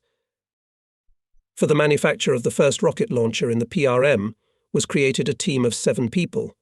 It included the most skilled workers: Gubkin, Kazov, Kolesov, Karabanov, Gryaznov, Malakov and Koshelev. A few days later, I went to the PRM to check how the work was going. They were in full swing. Was developed a schematic diagram of the installation, made working drawings of the main components. An acceptable system in terms of size and weight had already been drawn up. About 2 weeks after the start of the work, a prototype of the mountain battery was produced and test firing was carried out in the direction of the sea from the Riviera Park in Sochi.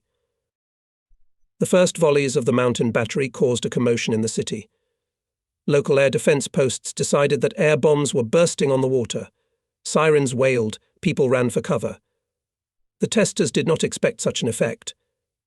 In the future, they coordinated their actions with the posts and headquarters of the city's air defense.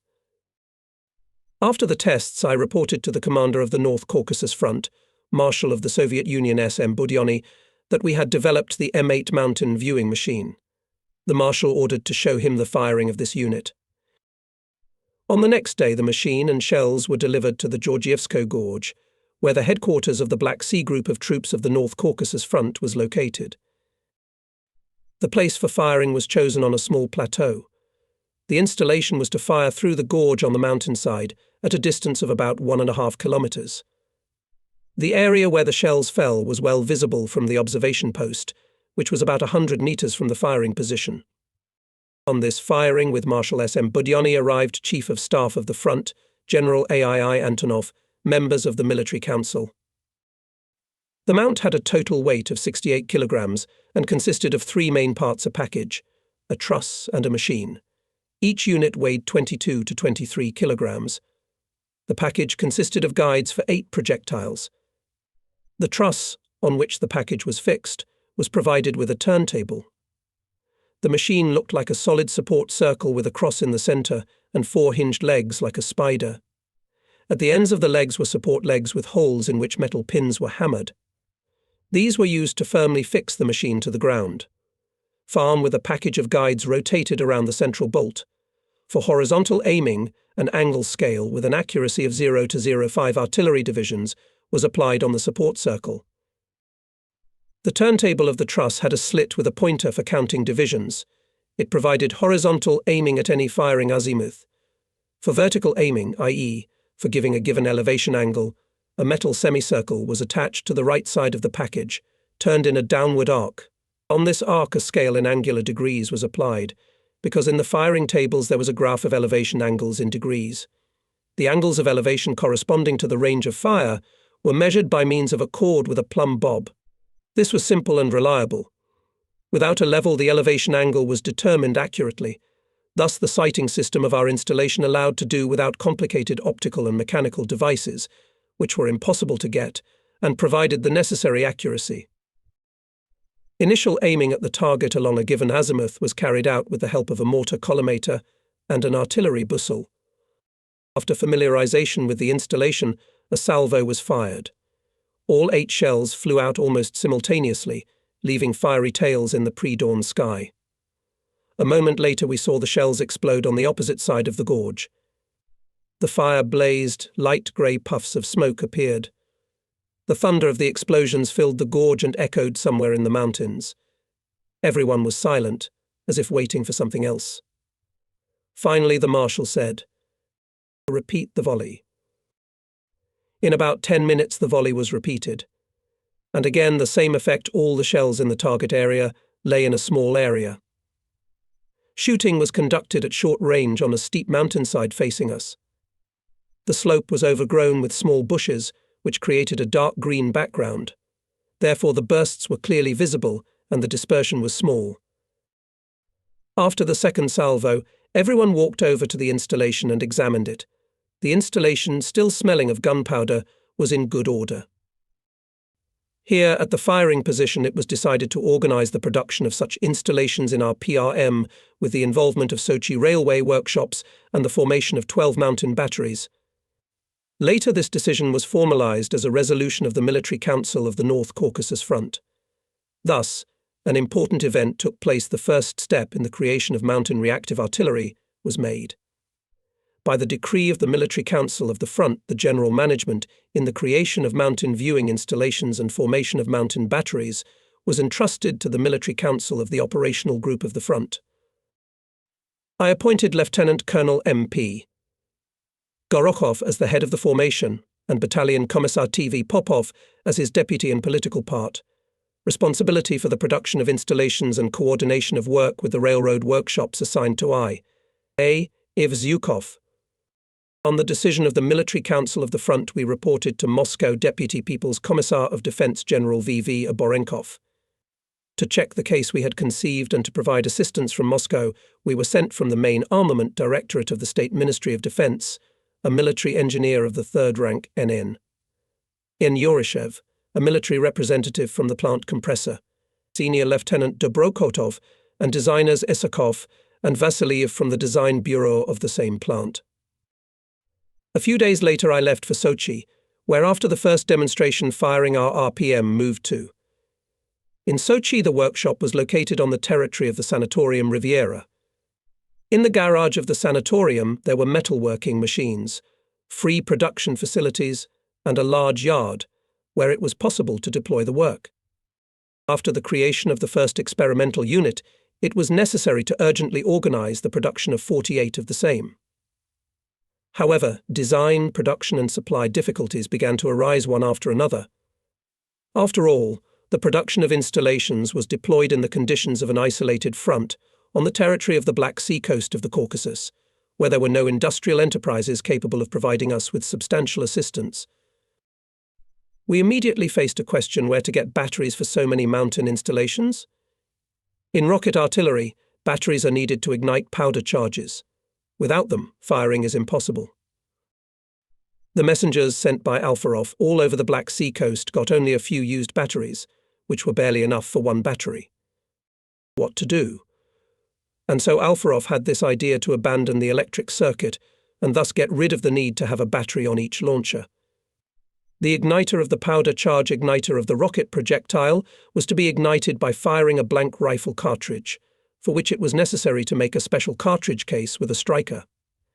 The cartridge was to be mounted on a bracket instead of the standard squib on a bracket, so that its exit port entered the nozzle of the rocket projectile. The cocked firing pin was to be released by pulling the pin. The idea was so unusual that we could not immediately appreciate it. Everyone was used to the electric circuit. However, when we understood it, we realized that the new method was even more advantageous for the mining rig. It simplified its maintenance and reduced its weight. Alferov's proposal was accepted, but then a new difficulty awaited us all. Smokeless rifle powder did not ignite the igniter of the M8 shell. We tried different powders, thin shavings from nitroglycerin checker, artillery powder, but the igniter didn't light. We had to look for black hunting powder. Fortunately, it was soon found in a hunting collective in Sochi. But it was necessary to select the optimal dose, because with a full cartridge case was blown in the chamber, and it could not be removed, and small doses of powder did not ignite the igniter of the projectile. These experiments were time-consuming, but successful. However, this system was still cumbersome. 8 percussion devices were required for each installation. Having familiarized himself with Alferov's proposal, a representative of the Moscow group, Senior Lieutenant Dobrokotov, made his own proposal, changing the nature of the launch. It was about the use of fire communication. The essence of it was that the cavities of the nozzles of the projectiles were successively connected by tubes bent in an arc. The launch of rockets was carried out as follows. A blank rifle cartridge was fired into the nozzle of the middle projectile in the row and ignited its powder charge.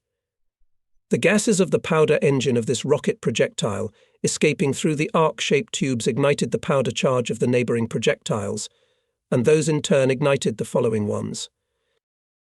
And now this original design is made in metal. The installation for testing was taken to the firing position, the sea beach of the sanatorium.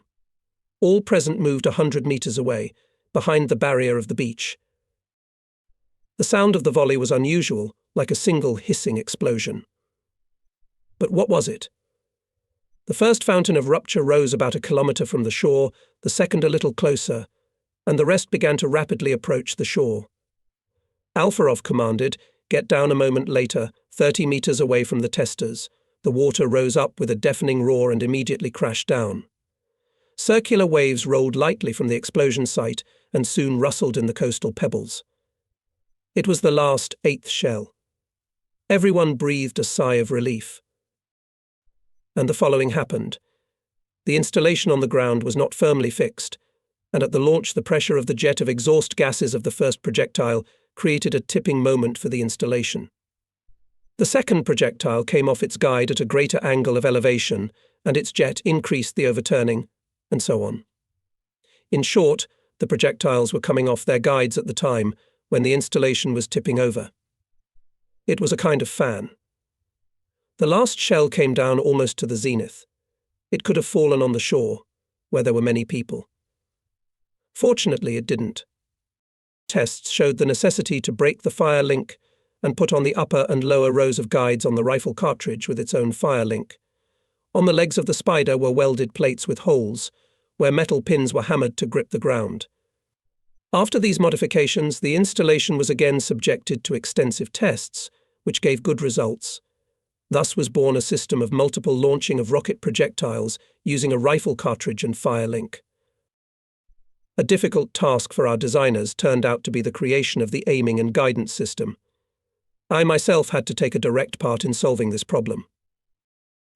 The transportation issue was solved relatively simply, following the example of Mountain View artillery batteries. To the bows of cavalry saddles were attached devices for fixing the main units of the installation. For transportation of shells, special satchels were created, which were attached to the saddles on both sides. They could hold 8 shells, 1 salvo of the installation. Special satchels were also used for carrying. They held 4 shells, 2 in the front and 2 in the back. Before sending the first formed mountain battery into battle, we decided to conduct a tactical exercise with live firing in the mountains near Sochi. The exercise showed that the personnel was prepared and the battery would be able to fulfill combat tasks. to the area of combat operations, to the Goitsky Pass. The battery with 5 volleys went by automobile, and then the guardsmen made their way to the mountains on foot. Together with the battery went me and Yorishev. Just before the exit he suddenly fell ill with jaundice, but still he did not want to stay where he was. The first march with dismantled installations and shells the battery did well. The column was led by a guide. In front followed the control platoon, then the firing platoon, and after it the support platoon shell carriers and a household platoon with food.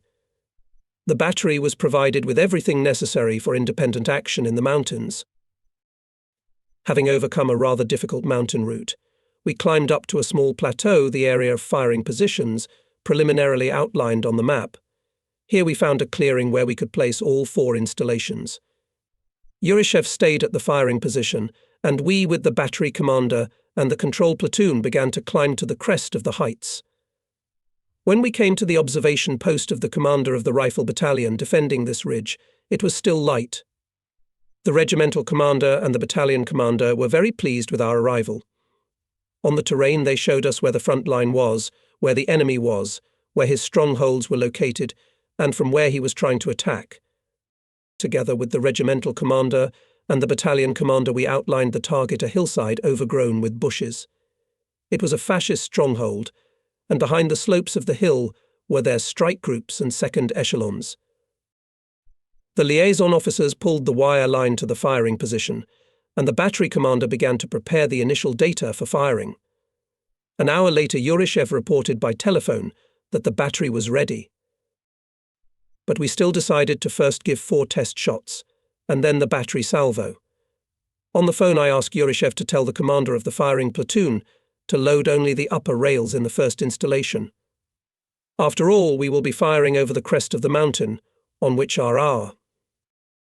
Soon we heard a sharp hissing sound like a powerful whistle, and a few seconds later 4 82mm shells burst almost simultaneously. Having made sure that the shells lay in the target area, we decided to give a battery salvo. Some time passed, and the battery commander again gave the command, battery, fire. Again we heard a short, but sharper, hissing sound, and then the shells of our salvo rumbled over us like a flock of teal in the night. They began to burst with a sharp crackling sound in the vicinity of the target. The rumble of 32 exploded shells echoed through the mountains and gorges. It was the first Katyusha fire attack in the mountains of the Goitsky Pass. Commanders and fighters of rifle units were delighted with the volley. Of course we were happy too. The commander of the rifle battalion addressed me with a request whether it was impossible to give more shells to this battery. We have a lot of shells, but it is difficult to deliver them here, I answered. You should keep in mind that these installations can fire not only from closed firing positions, but also by direct fire through gorges and ravines. Only for this you have to know how to choose a firing position and camouflage the installations well. The salvos must be given suddenly. You and the battery commander will work out the techniques and tactics of combat use of mountain Katyushas. I observed the second salvo of the mountain battery at the firing position when it was already dark. By its sound and visual effect it differed sharply from the salvo of BM-8 batteries. This salvo was very fast. 32 shells were fired almost simultaneously. Once again, wishing success to the guardsmen and bidding them farewell, I, Yorishev, and the adjutant moved on our way back. Now we were confident that the battery would be able to carry out combat missions. The mining installations were operating without fail. We were pleased with the new ignition system, which rid the mountain batteries of batteries, launchers, and electric power cable. Late at night we returned to the headquarters of the 67th Guards Mortar Regiment. The test of strength withstood not only the mountain installations, but also N.N. Yorishev, this charming, persistent, and energetic man. Despite his weakness after a bout of jaundice, he was smiling. He was pleased that he had to take part in the first combat salvos of Mountain Katyusha. Later on, as the batteries were ready, they were immediately put into operation. A total of 58 M8 mountain units were produced and 12 batteries were formed from them. 10 units were left in reserve. Later, 9 mountain batteries were combined into 3 separate divisions, 3 batteries in each. The rest were attached to the M13 and M8 divisions. The formed units were sent to reinforce units operating in the most difficult terrain conditions in hard-to-reach areas. Even during the first tests of the rocket launcher, the idea of creating a division of Katyushas on drift cars to protect the Tuapse-Sochi railroad running along the Black Sea coast was born. At our suggestion, the Military Council of the Front decided to form such a division. At our disposal were allocated 4 railroad cars for rocket launchers and 4 platforms for the transportation of shells. Almost simultaneously with the rocket launcher, a 12-round launcher was designed and manufactured on a railroad car. It provided for circular firing and an electric firing circuit. 2 such installations were mounted on each drill car. On October 11, 1942, General I.E. Petrov took command of the Black Sea Group of troops of the North Caucasus Front. We had to show the commander the combat firing from the railroad cars. In addition, we wanted to demonstrate a fully finalized rocket launcher with its firing link and circular firing, as well as a rocket launcher for launching M13 shells. The tests were conducted under Alfyorov's direction in Lazarevskaya, located between Sochi and Tuapse. The choice of firing positions for the M8 and M13 rocket launchers was not difficult, but it was not a simple matter for the trains. The wires of the railroad line were in the way. Before the firing, the commander of the Black Sea Group of troops of the North Caucasus Front, General I.E. Petrov, and members of the Military Council carefully inspected the presented samples of installations, asked a few questions about their combat capabilities. Then the firing was demonstrated. It was successful. When the installation M13 was ordered to disassemble, then immediately revealed a defect. The package, the truss and the machine were connected to the electrical wiring. In the electrical circuits were not put plug connectors. The installation was ordered to be finalized. Leaving General I.E., Petrov thanked for the demonstration and ordered to speed up the production of the units and provide them to the units being formed. Thus, thanks to the creative initiative of A.F. Alfyorov and the workers of the PMD, supported by the Military Council of the GMCH Operative Group of the Black Sea Group of troops of the North Caucasus Front, a new type of missile weapon was created, meeting the specifics of military operations in mountainous terrain. In 1944, on the 4th Ukrainian Front, at the suggestion of Captain V.I. Krasnoper and under his leadership in PRM-62 mountain units were mounted on Vilis. 2 divisions of such combat vehicles successfully operated in the Carpathians. In October 1942, a separate Guards mortar division on railroad cars was fully formed. Its commander was Senior Lieutenant Vinogradov. This officer had sufficient combat experience and good training. One day in early October 1942, when I was in the PRM, Alfyorov introduced me to a senior lieutenant, commander of a detachment of boats based near Sochi. The detachment commander asked to give him some mountain rigs to use on the boats. Given the urgent need for maneuverable firepower to protect the coast, I instructed Alfyorov to allocate 1 installation and provide sailors with practical assistance in its installation on the boat, to train them to fire rockets, provide them with firing tables and the necessary number of shells. After some time, Yves Zhukov and I visited the sailors and made sure that our mountain Katyusha fit well into the dimensions of the boats and significantly increased their firepower.